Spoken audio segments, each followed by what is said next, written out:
नमस्कार मित्रांनो, माझे मत या यूट्यूब चॅनलवरती तुमचं सहर्ष स्वागत आहे. मित्रांनो, तुम्ही जर चॅनलवरती नवीन असाल तर एकदा सबस्क्राईब करून ठेवा. सबस्क्राईब केला की तुम्हाला व्हिडिओ पाहता येतील व सबस्क्राईब पूर्णपणे मोफत आहे. तर मित्रांनो, आजचा आपला चर्चेचा मुद्दा आहे शिवसेनेला मित्रांनो 22 ते 23 जागा सुरुवातीपासून ते मागत आहेत. तर ते या 22 ते 23 जागा यांना कशासाठी पाहिजे आहेत? त्यांना लोकशाही वाचवण्यासाठी पाहिजे आहेत की संविधान वाचवण्यासाठी पाहिजे आहेत की आपला पक्ष वाढवण्यासाठी पाहिजे आहेत व आपले प्रस्थापित नेते आहेत त्यांना उमेदवार देण्यासाठी पाहिजे आहेत? तर फक्त मित्रांनो, यावरून एक गोष्ट निश्चित दिसते की त्यांना फक्त आपला पक्ष वाढवायचा आहे, आपल्या नेते मंडळींना नाराज करायचं नाही, त्यांना उमेदवार द्यायचा आहे. ही एकच गोष्ट त्यांच्याकडून दिसत आहे. व तीच गोष्ट काँग्रेसमध्ये सुद्धा हेच दिसत आहे की त्यांनासुद्धा 18 ते 19 जागा पाहिजे आहेत व राष्ट्रवादी काँग्रेससुद्धा 9 ते 10 जागा पाहिजे आहेत. तर मित्रांनो, यावरून एक गोष्ट लक्षात ठेवा की यांना एवढ्या जागा जर हेच वाटून घेतले तर बाकीचे जे इतर घटक पक्ष आहेत त्यांना ह्या जागा कोण देणार आहे? व यांनाच ते द्यावे लागणार ना. यांना जर सत्तेत जायचं असेल तर इतर घटक पक्षांना त्यांना घ्यावे लागणार आहे, त्यांना जागा सोडावी लागणार आहे, तडजोड करावी लागणार आहे. पण या एकाही पक्षामधून कोणही तडजोड करायला तयार नाही व ते सतत म्हणत आहे की आम्हाला लोकशाही वाचवायचं आहे, संविधान वाचवायचं आहे. पण यांच्याकडून कोणतेही कृत्य असं दिसत नाही की संविधान वाचवण्यासाठी किंवा लोकशाही वाचवण्यासाठी. यांना फक्त आपला पक्ष वाढवायचा आहे, आपल्या नेते मंडळींना नाराज करायचं नाही, त्यांना उमेदवार जाहीर करायचं आहे व परस्पर जाहीर करून उमेदवाराचे नाव घोषित करायचं आहे. व त्यांच्यात आता मतभेद चालू आहेत काँग्रेस आणि राष्ट्रवादीमध्ये.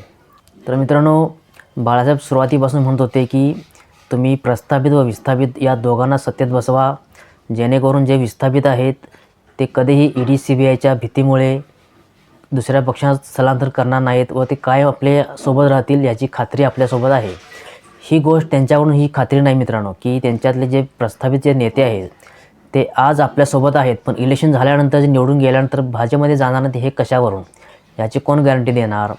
हीच गोष्ट बाळासाहेब पूर्वी म्हणत होते की तुम्ही तुमच्या पक्षातील नेते उमेदवाराकडून असे स्टॅम्प लिहून द्या की आम्ही दुसऱ्या पक्षात स्थलांतर करणार नाही किंवा निवडून गेल्यानंतर आम्ही दुसऱ्या पक्षात जाणार नाही. याची खात्री यांना कोणालाच देता आली नाही मित्रांनो, आणि तसे कोण तयारही झालं नाही. तर म्हणूनच बाळासाहेब म्हणत होते की त्यांना माहीत होतं की हे भविष्यात कधी होऊ शकते. म्हणूनच ते विस्थापितांचं राजकारण बाळासाहेब करत आहेत व त्यांना विस्थापितांना सत्तेत बसवायचं आहे.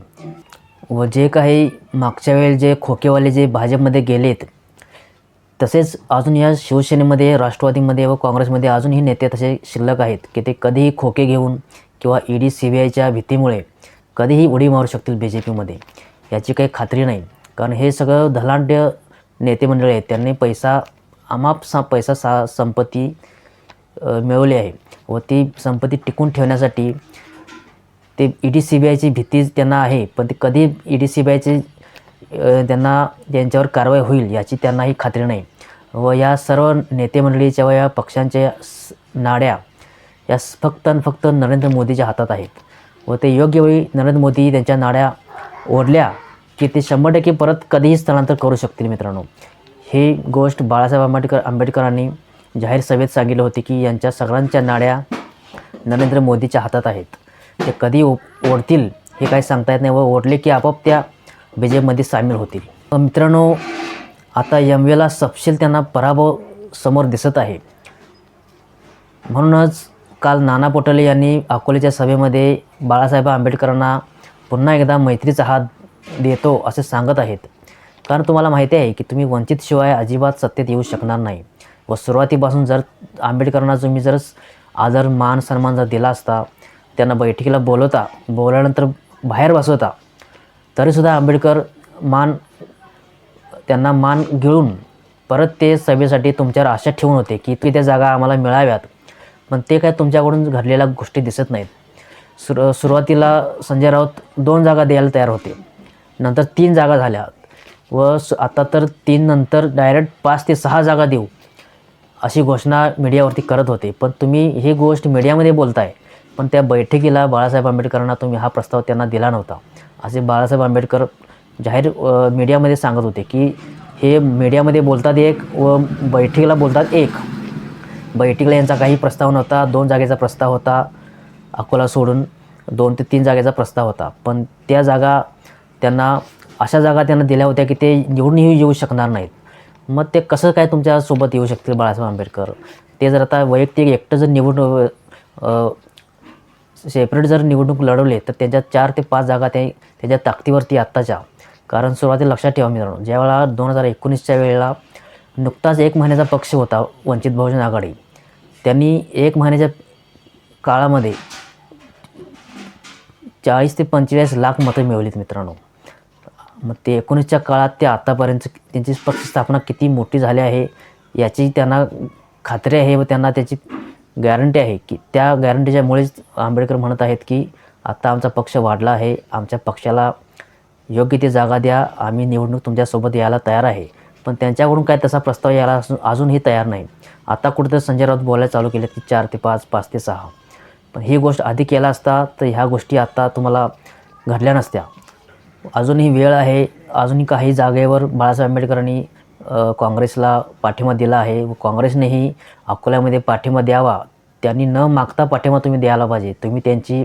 त्यांनी ते स्वतः मागावं असं तुमची इच्छा आहे, पण ते कधी मागणार नाहीत. तुम्ही तुमचा मोठेपणा दाखवला पाहिजे.